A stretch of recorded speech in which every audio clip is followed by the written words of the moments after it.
Welcome, welcome, welcome. We are here for another in the series, Why I Write. How are you doing tonight? Wherever you are, if you're in the United States or Canada, there is a possibility that you're feeling extra chilly these days. There's that huge possibility as we are freezing our buns here, and we are in the South in the United States. Hmm. Our guest tells me that there was ice on the cars in his neighborhood. So the big freeze is all over. Hi, welcome to another in the series Why I Write. My name is Tontlin Oliver, your host, and we're here to have another wonderful, insightful conversation about what's happening in our creative land, whether it be music, short stories, long stories, narrative stories, no matter what it is.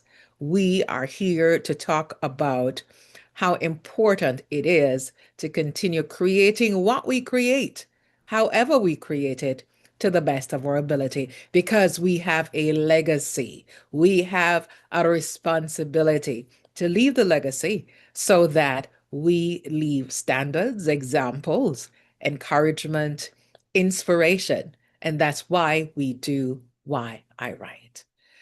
Tonight, yes, occurring on a different night, no worries.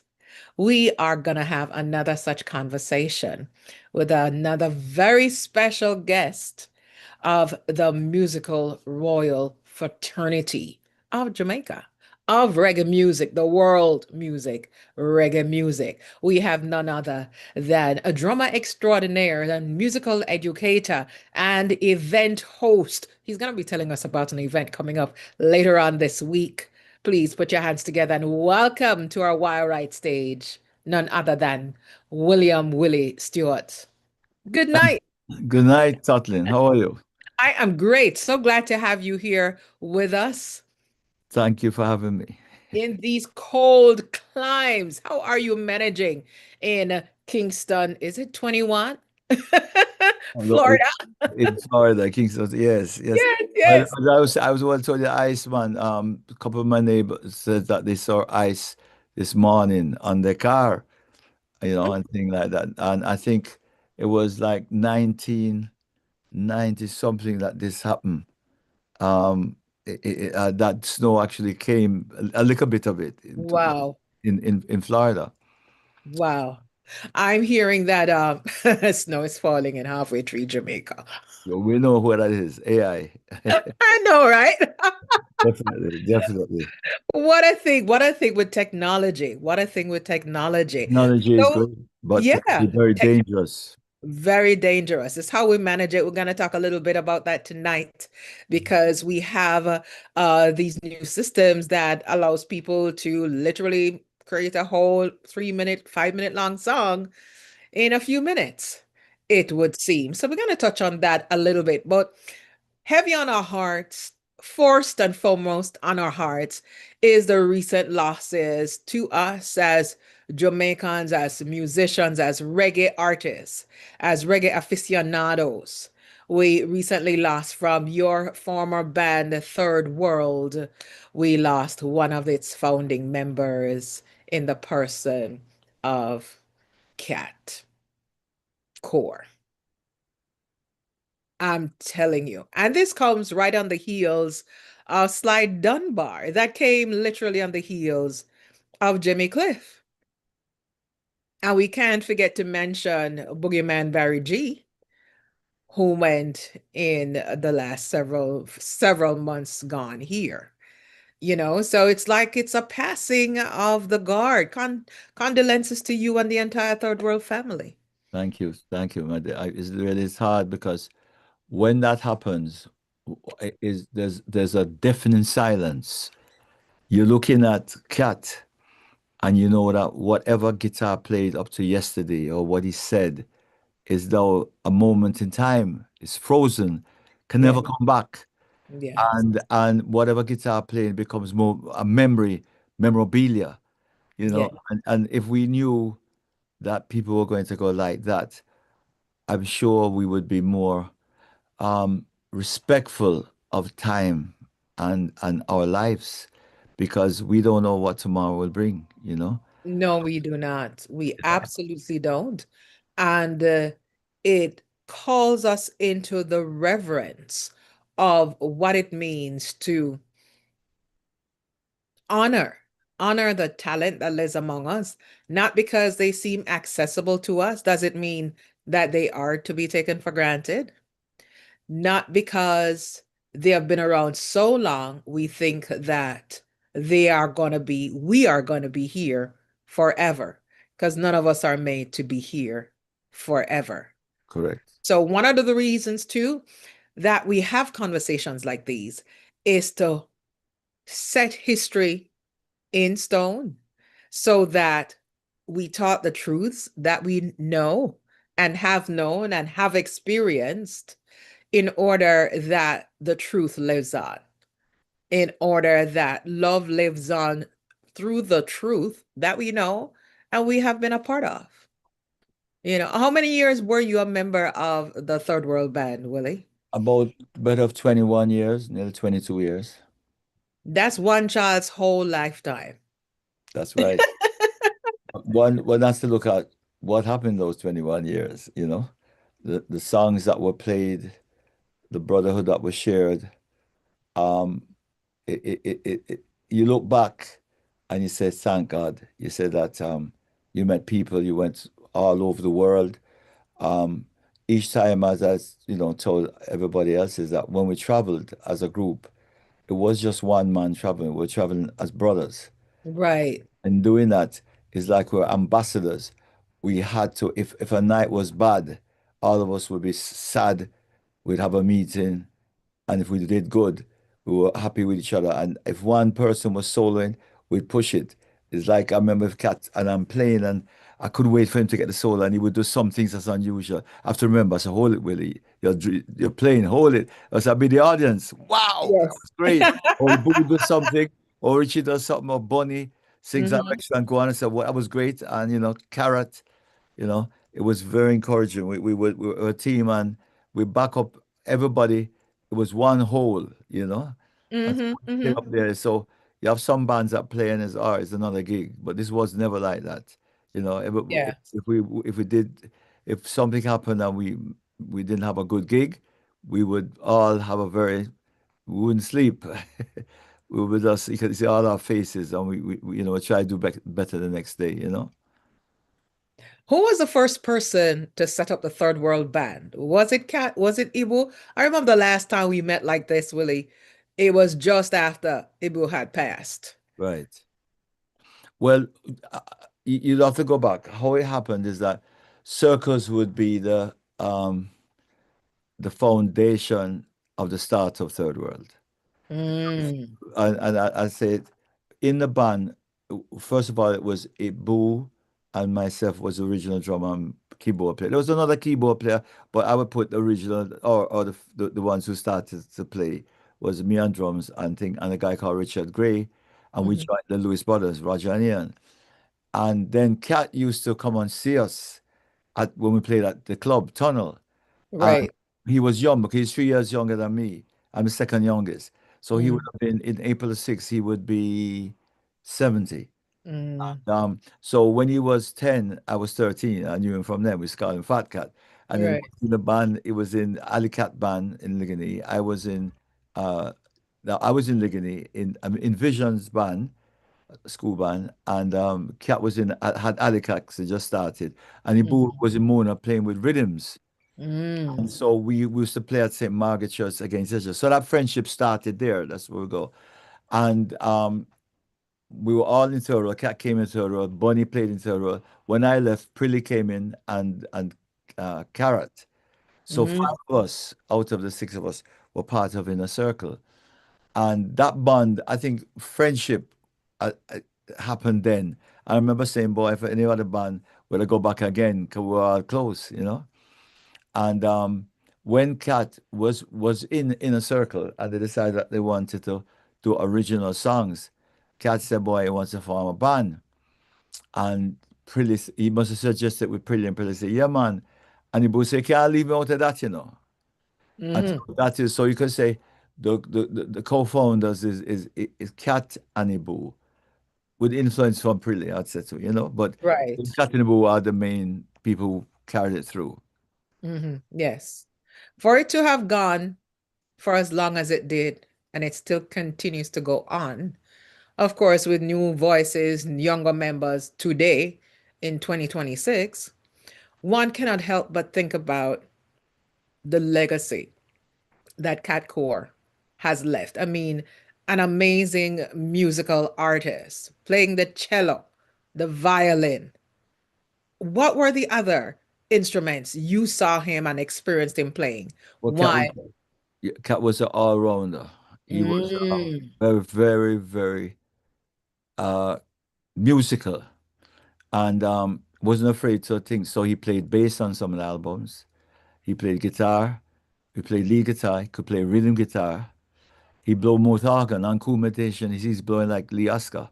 wow. Excellent mouth organ. Wow. He can play. In Now That We Found Love, he's the one that played that Timbali solo. Behind it, Mm. he played that. He can play drums. When I go to solo, he plays little drums. Hmm. He plays the cello. Um, When you saw him doing all of these instruments, what was going through your mind, Willie? Thinking, boy, the brother, ya wicked man. Him just can't just play everything. So, what was going through your but mind? you I see him going up through the times, and I've seen the whole Mhm. thing. Is like you're excited to see what is he going to, where's the cat signature going to happen on this instrument. Right.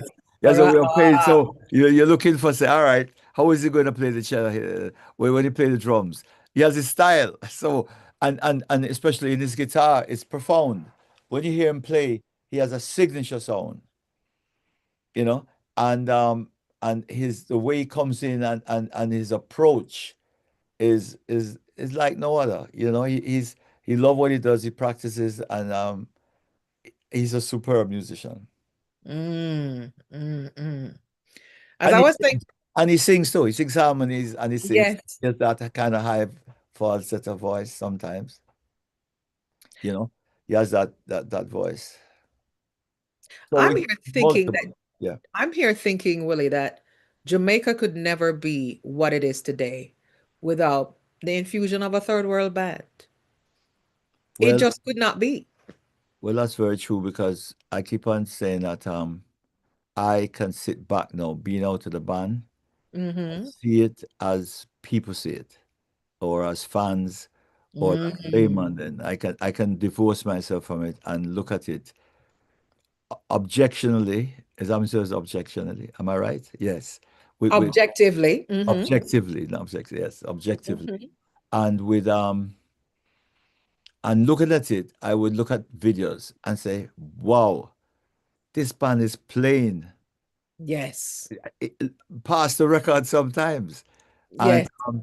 when we played live, I listened to the song and said, boy, that's so like exactly like record. And this Hmm. was it. We created a sound that when it played, you could identify it throughout the world. Third Yes. World had a sound, and it was a very unique sound because it had roots in it, it had funk in it, it had R&B in it, it had Africa in it, it had a little Latin in it, it Yes. had mento, it had various bits and pieces of culture that Hmm. gelled together, and it had this harmony structure. And then lead singer of the combination was like different from average things out there. And so when we played, it was like, whoa, what is that? And the energy and the way we delivered it was something else. For sure. Absolutely, for sure. We were talking earlier off air that the young man who won a Grammy this past weekend, that his father ran Zinc Fence. Right. And I remember that Zinc Fence is the place where literally every reggae artist would either be performing Come. or practicing, rehearsing, Right. Yeah, that's you true. know. I Think, mean, yeah. Go ahead. Sorry. yeah, no, you fine. Just tell us, just bring us into a little bit of that historical experience. How did you all find out about Zinc Fence? Why was that a good venue for the nucleus and the reacclimatization after y'all come from touring? Why was Zinc Fence so magical in its time? Well, when we got it, we bought it. And we wanted to Mm, be our home, so it had to be musical. And then what we do is clean up the backyard. And so Zinc Fence became the place where uptown and downtown meet. New mm, Kingston. So it's a perfect thing. And it's across the road from Tropics, Dumfries Road, 6 right. Dumfries Road. And what happened is that all of us would experiment with different shows. Ibu would have poets there and things like that. Carrot would have maybe dance and things like that. Mhm. And Cat would have even his son, Damian Malik, first performance, if I'm not mistaken, and Cat Coore was right there. Right. You know, Look at that. shepherds, or shepherd, yeah, whether, yes, the shepherds, or something like that. I forgot. But a lot of things. Bunny Wailer, Scatterlights rehearse there. Everybody come there to rehearse because like family, you know. And Yes. so we everybody will come visit us there. You know, Hmm. I can tell people if you see Prisoner in the Street when we were young, that you can't make it again. Your seizing fence, two fences up, you know, there. Right. And hosting fence was having even in there you had excellence. And it goes back even further because when we opened Sing Fence, um, Jacob Miller was close to Hmm. us. And we Saturday we played at a prison down General Penitentiary. Mm. And it was really touching, you know. And when we were there, Jacob said, boy, I'm coming back for all of you and free you, you know. He said Hmm. that. I said, wow, that's very That's profound. powerful. Powerful. And then now Sunday now we're doing a rehearsal there, you know, in the day to get ready for the night to opening because it's a big opening. Everybody's coming, musicians, Mhm. people, invite was through the roof. And at 3 o'clock we finished the sound check. And I think maybe me and Cat was the last one to see him when he left and said, I soon come. I'll be back on time. I said, Jacob, be on time. And by the time he went down the road, he crashed. I think he went for his son and he crashed into the light post. Oh my So goodness. when we had to play that show, it was one of very hard. All of us were in tears. 'Cause this brother was Oh my we good. would play. I remember when we play on the Negril Beach on the 7th, and we had it raining, and him come on and play with us. One family. It was really something else. So Zigfence, that's where it opened, and Mm. it became more popular. People were coming up, little plays, bands, new bands were going audition there around the back. We put lights on, and it became a place where uptown and downtown met. Cool meditations. Just cool Cool meditations. meditation. That's cool meditation. Yeah, and so Just cool meditations. yes. My word. My word. We really have been gifted such a powerful legacy from all of you. You with your drumming skills and everybody else with their skills coming together to form the Third World Band. Now, it was one time you've been Third World has been nominated several times for a Grammy, never won. But one time I believe y'all played at the Grammy Awards. No, No, we've attended, but we've never played at the Grammy never Awards. played. Never had it. What was a Grammy experience like for you attending um as a nominee? Was wonderful going there and seeing all the acts. Is Mhm. that TV gives it a more spectacular look, but be there if you go and get it, there's an excitement that go on, you know. Because remember, when Reggae Grammys happen, it's happening in front. So you know you're there, but it happens. But when the show is, it shows it as a past. You see, Yes, a past events, but correct. you don't see the live. Live is all the big acts. So, but Hmm. it was a wonderful experience. I think I went to two, maybe three, and it Hmm. was really, really something else. You see the acts that you have, but you know, you see musicians coming together, each one, and they say, "Oh, see the guy there. Whoa, that one. See that person. You know, you know it. An Hmm. exciting time." Yes, But one has to, you don't. It's like you're listening, and you're happy for everybody that win. Some, yes. some people might get sad, but boy, believe me, just being there was great. Raider City Mhm. was one, I think, and one was in LA. We went, and just that it was just a great experience. seeing a Do continent. you think that winning a Grammy, especially as a reggae in a reggae category, gives you that much more props than not even ever been being nominated? What do you think? What's your opinion? Well, winning a Grammy, really, even the young gentleman there, his album who won this year, he's gonna get a lot of engagements. Mhm. Your spotlight is like winning a competition, is like winning Miss World or you Miss Yes. Universe. You're going to get the attention. You become mainstream, Yes. and people start taking you serious. So to an extent, it's great because you have that. That's the gold standard. That's like a gold medal. You run it, you win a gold Yeah. medal. Um, the thing about the Reggae Grammy, one have to wonder sometimes, I'm talking about in the past, Hmm. what is the criteria? Mm. Because if it's based on selling records, then there might be a question with that. Hmm. Because Hmm. what is it based on? What is the criteria? I don't really know exactly. I would have to try to look it up and find out what really is the criteria for what makes a Grammy. Is it because the record is great, it sounds great, or is it because it's sending a message, Hmm. Hmm. or is it because of it might be certain people do it and it's good. Who votes? And there's a lot of dynamics that we don't have any experience of experiencing. Only those who do it, you know. Right.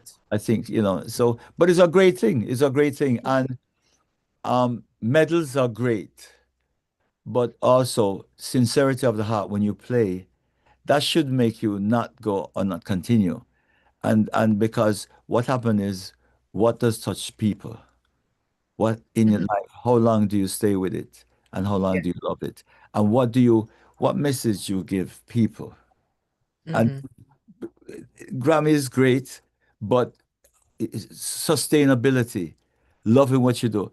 The Grammy is where at the end of the day you still with and love it, or you're doing something within the same field. Hmm.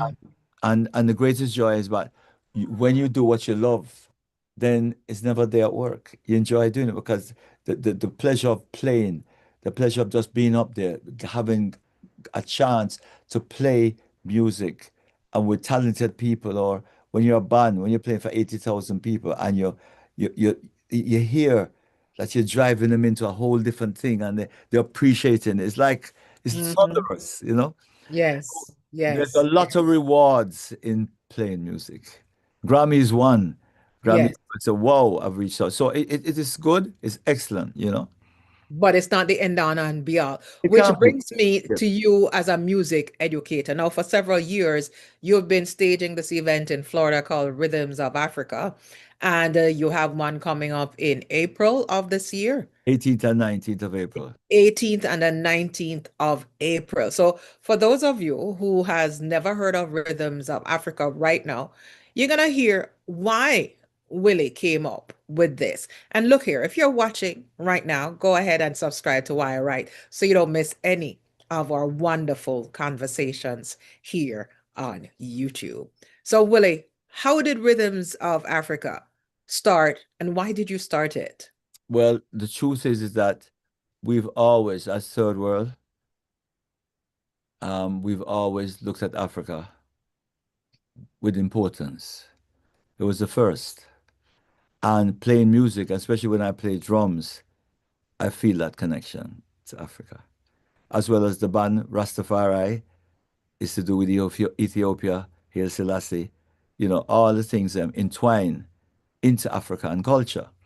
Yes. And when South Africa was free, I went on the day it got its independence.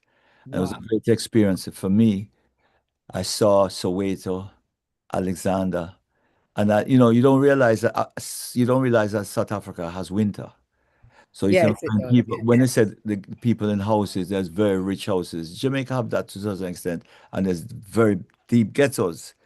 And but there'll be nine people in a house, and they use coal, and sometimes they can barely. So pneumonia, these things happen, Mm-hmm. with that. So it's a whole different world. And when you see people dancing, they call it shabin, they go on and they're dancing. It was too early. You could feel that when they're dancing, you could feel, also that it's like they could be taken away then. You understand? Or, Mhm. or some of the Afrikaners could, you feel danger. You could feel Oh. emotions of, because it's like they were under deep oppression. Hmm. So Africa was so important. And then when I played my last engagements in Uganda, 19, 1996. I went to the Nile River and we're there. And it just came to me that, boy, look at this beautiful country.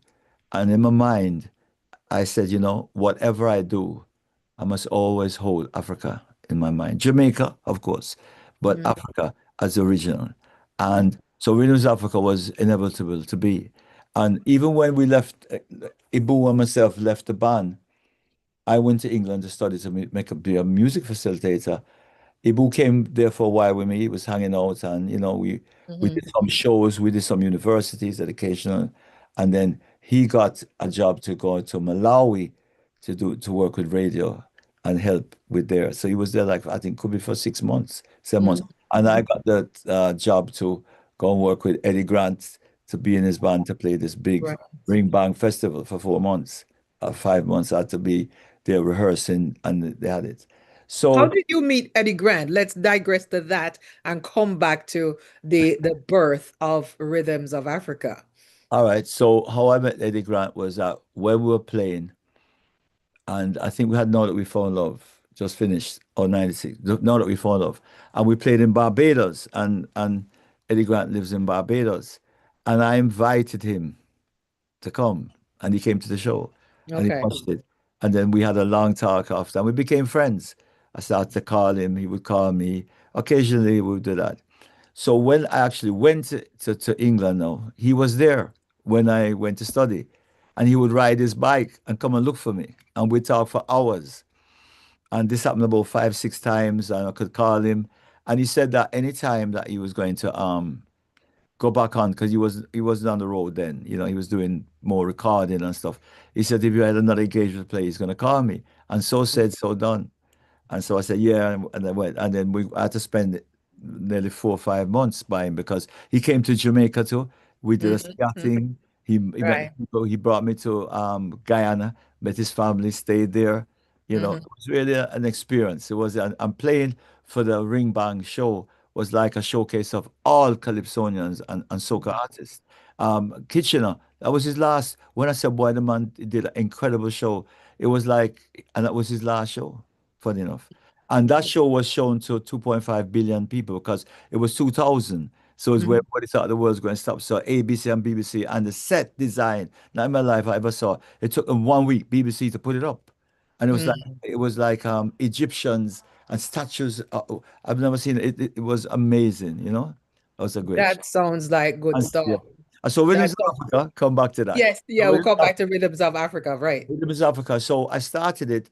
I started when I went came to here in the US. I did workshops. I trained with some of the best. I was working with schools. And during the course, say like 2010, I I had the idea from 2004 because I used to do this thing called Magic Monday in Miami, Miami-Dade, Okay. and they would bus 1,000 kids into Caliph Auditorium, Hmm. the famous auditorium in Liberty City, and they would have a different discipline. So it would be drums and percussions. We would dance one Monday, every Monday. And so I'd get there and play and thing, and the children love it. We do the whole trip from Africa, Brazil to America to Jamaica, Trinidad. And so one day, I teach right in this room. I was teaching 40 kids a week, 40 kids. And I said, what? Let me give these kids an experience that since it's children, let me teach them as an experiment and let them play the percussions, the band play, and they play the percussion. I'll teach them and play with them and see if it influenced the kids more. And Yeah. when I did that as a test run in 2004, it went unbelievable because the children see themselves through them. So Mm. it was a great energy. Hmm. So then I said, look, I have to really do this. So in 2011, my first gig was at Miramar Cultural Center. It just opened. Mine was the Hmm. third show there, and it was rampacked. and that's where we started. Few musicians, and I Mhm. had like middle school, and Right. about 35 kids, and Yes. and that's when we kicked off. And from that time, I've never finished. This one that we're gonna do on the 18th and 19th is the 13th. Um, um, Installation yeah, of really 13th run of 13th run. wow, that's amazing. Our last run, we bought Ken Booth. Ken Booth, as you Mm. know, was sick, and because as a when I was 16, I was in Byron Lee's band. Even we talked that before, Yes, yes, and yes. I was back up him at Carib and at Arena. So because of that, he says, boy, because of Byron and because of me, he rated me as a drummer when I was young. He Uh-huh. said, when they come, he's gonna come. And he came and it was fantastic. And we brought in a violinist. Actually, he played here last week at Broad Center, but his name is Demola. Excellent. Mhm. He's a Nigerian, but he lived in Texas like for about 10 years. When he play, man, the place teared down. Let me tell you, the show. Everybody can go. Let me tell you, they can go to my website, not website, my YouTube. Can I say to my YouTube channel? Yes, do. But listen, everybody, it's William J. L. Stewart. One word. You see me playing drums. William William J. L. Stewart. One word, like an email. Put in there, Definitely. yeah, and search. You can see me play drums. Hit it, like it, and subscribe, and you can see it. And you see it in purple. You're going to see Rhythms of Africa 2025 highlights. And believe me, you a person at a camera. Her name is Dawn 2.5, and she takes shows and everything. When she done take just when he began the violinist, and she took like the first song he played Berry's song Feel Good, and he went into Birds, Three Little Birds, and she took that, and so she put it on her side. It got 300,000 hits. Wow, They could, that's amazing. they thought that the set, we thought there was Africa. They thought it was in Africa. And they said, Mm. "Who needs to play these things? It's Berry song. How did they play this something like that?" They couldn't know it was in Florida because the stage was so unbelievable. The show was one of the best. When I tell you, when he played Murder, She Wrote, me not lie. It's like the people jump from the balcony. Although those people that was older, some people in a wheelchair, them get up and start some movement. Man, and the man go in the audience and go up all in the balcony. I play. When he play that violin, me make it talk like we never knew before. So I have now a hell of a situation that I have to beat the last show. Okay, each There time you go. I have to do it. But we have some great artists on this one coming, you know. Who And are some of the special artists that we can look forward well, to Richard in April? Stevens is coming, JC Lodge is coming, and we have two more surprise artists. All But what right. happened is that let me go into a part of what this Rhythm South Africa is going to be. When Melissa happened, I wouldn't. When the storm was coming for Yes. 5 days, I think it was 5 days or 4 days before it really hit the west coast of Jamaica. I called everybody because I went through Gilbert very much. Mm-hmm. I was one of the persons that wasn't so aware that when it get quiet, that's the eye going over it. So make sure you don't come out. And so I went, I was at a friend house. My family was at a friend house that we thought was more secure. And so I went to run and see if my house was okay, thinking that the storm gone. We now come back. It came back with worse than it was. So I had to Mm. have two pieces of board I run with so zinc wouldn't take off my head. So I tell people about that. And also, something happened out of that the Thursday before the storm, Kenny Gamble from Philadelphia International Records, the great Kenny Gamble and Gamble and Huff, he was president, was writing a song with me, him, and Ibu, and another writer, and we were writing up in the hills. And this Dr. Bird came and like you're gonna come and it moves. It stayed at least about, I'd say the better of 2 minutes, maybe more, 3 minutes. Mm. We send boys like a message, and then wham! By the Monday or two, the storm hit us, and so there was no electricity. So I was up there delivering things and everything. So it took us about 5, 6 weeks before we went overseas to record.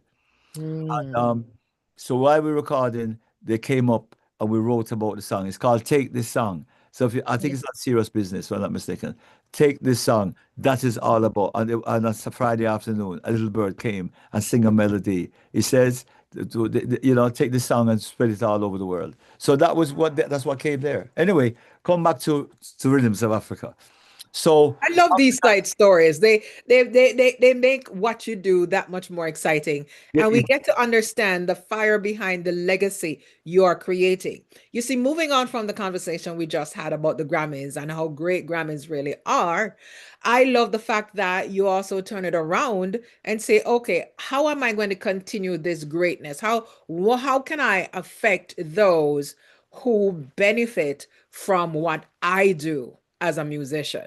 correct. And this is what you're describing to us. And I like the anecdotes because it makes it even more authentic. You're the only one with your kinds of experiences that you have had, you know. So to be able to describe those side notes, it fuels and tells us why, what helps inspire you to keep on for the 13th time putting on Rhythms of Africa.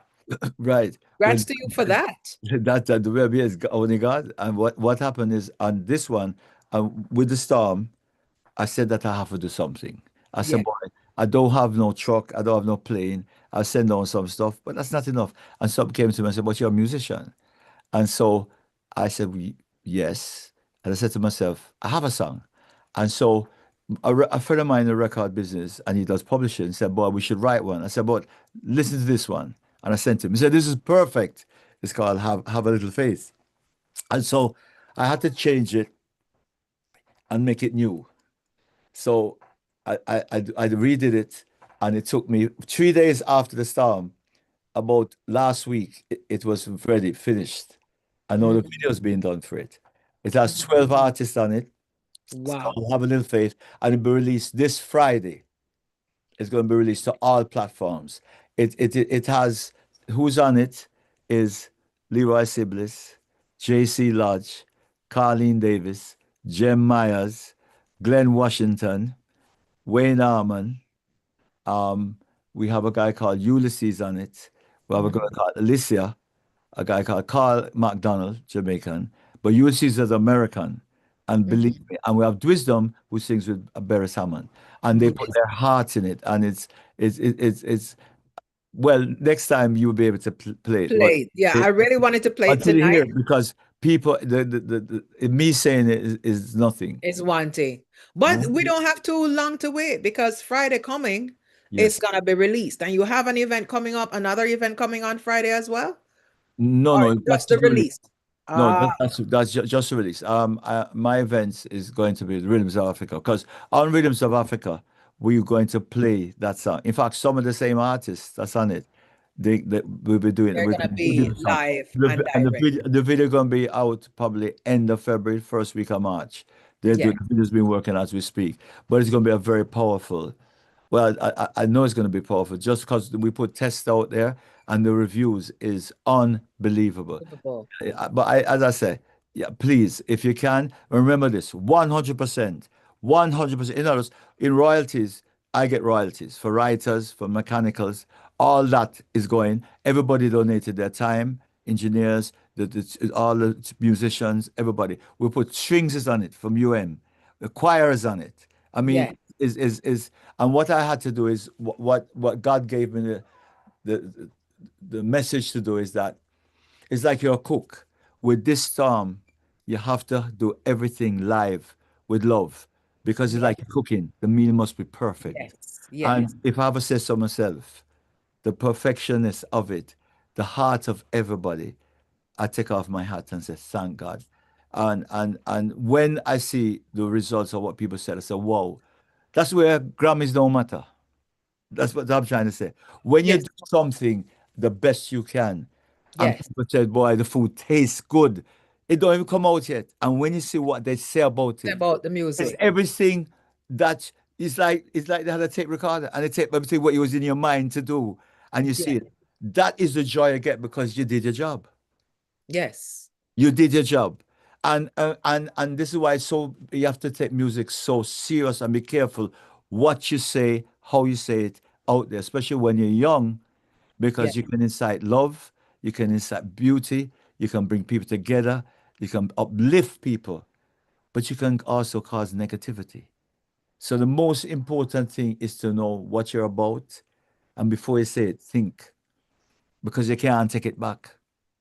that Yes. song out there. And so if we could take and understand that the responsibility to be a musician or an artist doesn't go by singing on stage alone, and there's much more responsibility because you can change people's minds.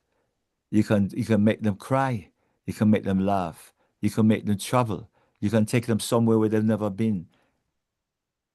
And so one has to be understand that the power of music is is something you don't play with. You cannot play with it because you play it, but you have to take it serious and in a very humble, knowing that you're giving this. It's like you're a receiver. You're transmit. It comes to you, and you And pick then it you up. have to pass it on because you just have to honor the gift that you've been given, honor the responsibility you've been given. And that's why we have conversations like these. We're talking about legacy here. As we wrap tonight, one last question I have to ask you. What would you say at the end of the day? Would you like to hear back what your legacy has been? William Stewart. William Stewart or Third World. William Stewart. William Stewart. I'd like to say, I would like people to remember me as someone. I'm not perfect, of course not. I None of us have are. faults. I have faults, but I try. Some people say when you say William, you're willing. So Uh-huh. I try and that I try to be honest. I give thanks for the gift that I have. I mean, there's great drummers out there. I tell you. I mean, sometimes I can't even wonder what they're playing. But in my way, that God gave me a chance to play in a band like Third World and be able to hear me playing all over. I just give thanks, gratitude. I just say, boy, all praises to God. And if I helped anybody or made a difference to somebody, then I give thanks. And I give thanks for the people that helped me, my family, which is so important, my friends, all of that they know that I've never meant them no harm, or if I did, I'm apologizing Mm. I because love that note. And I know one person you definitely help that couldn't be doing what he's doing today without your help. And that's Stevie Wonder when you helped him get those instruments that he wanted back when. Stevie Wonder, it wasn't you. no, Mixing you up no, with somebody else. no, no, no, but I know Stevie very well, but I didn't, Yes, I didn't, yes, yes, yes. But I I do didn't. know that you keep helping your students, as you just described from Rhythms of Africa. I know that you've inspired other young musicians coming behind you during the 21 years and after that you are with Third World. And, I thank you in advance for what you're doing in terms of this music called Faith that you are releasing this Friday, where Right. all proceeds, Bob Marley birthday. Bob Marley's birthday. Everything. That's what I'm saying. If the record company, no recoups. Every 100%. That's why we want to put it live. That's why I say with the video, the tape, Yes, the MP3, we want to have. So when it go live, all platforms will have a little faith, please. And if you can write more, I've encourage everybody, and please encourage everybody to come to my show because they're going to see it live. Let's come because I'm trying to do a raffle on my non-profit so we can also when we present the song over to Jem, global empowerment. Um, we want to also see if we can have a little check to give them to. So please support our the concert has to play for itself. It can't be 100% because boy, so high. But that's we're trying to get a raffle going. So if anybody can help me, they can talk to you. And give me, they can donate a fridge so we can have high end a washing machine. Yes, fridge or washing machine. We want to correct. give the so we can give that cash along with the record to presenting at the show. You know what I mean? And say that this is our gift. This is our little thing. So if anybody's hearing, my nonprofit's a 501c, you get it written off. You have some in the garage, you might have a camera that's expensive, an iPad that you don't want, but brand new in a box, give us so we can raffle it. I'm asking, because we want to do it if everybody bring, because right now a lot of people are forgetting Jamaica. The song that is done, Have a Little Faith, will be remembered as a billboard, also a comfort to the people in Jamaica and around the world. Because if you don't do a song that everybody can relate to, then they're not going to buy it. So you have to make it both. So adjust God, adjust God, or Just what God. the creator, adjust the creator, you know? So look here, we're gonna try and weave it into this video after our live and make sure you get a taste of this song to be released from musician extraordinaire, drummer, Rhythms of Africa convener. Remember, he's running a 501c and he's asking for raffle items. So you're in business, you got the hookup, you know that you can donate to this cause. And of course, we're not forgetting the folks back home in Jamaica. Definitely. So, Willie Stewart, thank you so much for Thank being you. with us tonight. Thank you so much Kathleen, for thank you. coming and talking to us again once more about music life, third world, paying homage to the likes of Cat Coore, to Jimmy Cliff, just to everybody who has touched our lives one way or another. To Sly, we give thanks and we thank you that we're able to have this conversation live I'm tonight. my condolences and condolences and prayers goes out to Jimmy's family, Cat's family, and Sly's Sly family. Dunbar. Sly was an incredible innovator, one like no other. His electronics, his marrying all of these things. I was influenced by him. Many drums that I took because of him, and he had a very kind heart. You know, Jimmy was really the first number one, and Yes. Cat was the man who really was the electrifying musician on stage, you know. So I mean, we miss him, but I know he's with Bunny, Ibu, and Carrot, and he's with his parents, of course, and he's with his brothers who have gone. You know, my condolences to Cat's family. I know it's hard, and it's very hard when you lose somebody. Yes. There's no words can express, you know. Even the band, condolences to the band that's out there, to the band and to everybody, to the fans. I must thank them that they've even when I put it on Facebook, just the people talking about Third World, that Yes. their love for it, you know. I just hope that the years from now, when that foundation is together and everything, that people will continue remembering, and that foundation, Third World Foundation, will continue putting out the history because on the six men that did it, it started with brothers and love, and it deserves to happen. I would love to see things come out of a museum, of a Third Yes. World Museum and Third World Music School eventually. Yeah. You know, We'd love to see that too.